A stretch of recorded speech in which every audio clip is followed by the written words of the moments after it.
Ramakrishna শরণম YouTube চ্যানেলে সকল রামকৃষ্ণ ভক্তমণ্ডলীকে স্বাগত। আজকের পাঠের বিষয়, রানী রাসমণি ভবতারিণী মন্দিরে এসেছেন গদাধরকে দেখতে।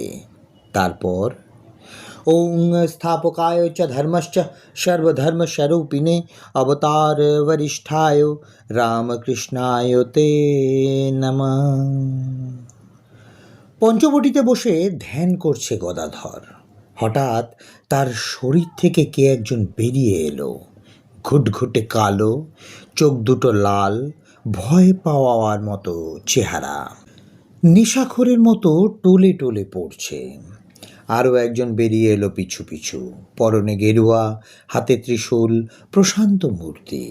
সেই ঘোর দর্শন কদাকারকে সে আক্রমণ করলে, নিপাত করলে, পাপ পুরুষ ভস্ম হয়ে গেল। মথুরের কাছে রানী শুনলেন সব কাণ্ড কারখানা, ঠিক করলেন একদিন গদাধরকে দেখে আসবেন নিজের চোখে। তাই আজ এসেছেন।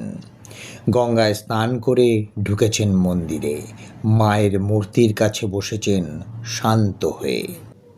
গদাধরের গান বড় ভালো লাগে, তাই বললেন একটা গান ধরো।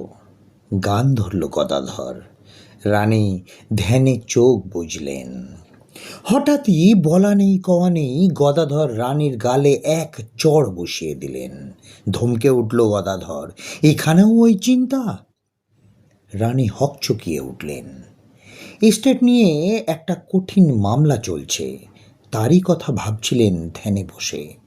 কিন্তু তাই বলে সামান্য একজন মন্দিরের পুরোহিত তার গায়ে হাত তুলবে নাকি? মন্দিরের খাজাঞ্চি গোমস্তারা উৎসুক হয়ে উঠল।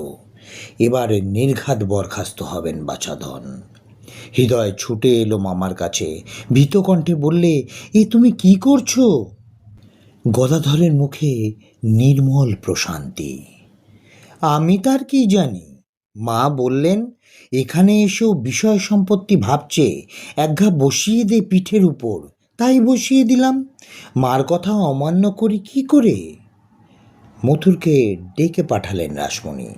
বললেন, ঠিকই করেছে গদাধর, ওর হাত দিয়ে মা আমাকে শাসন করেছেন। মথুরবাবু বললেন, সত্যি?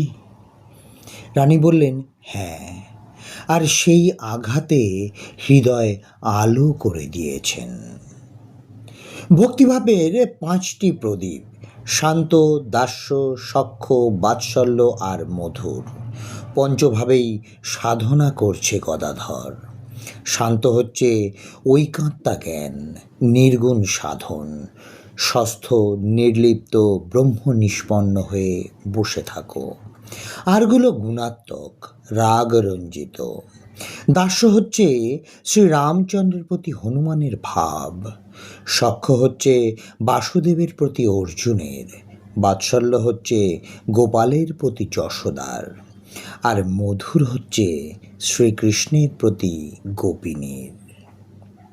আজকের পাঠের তথ্যসূত্র, পরম পুরুষ শ্রী শ্রী রামকৃষ্ণ।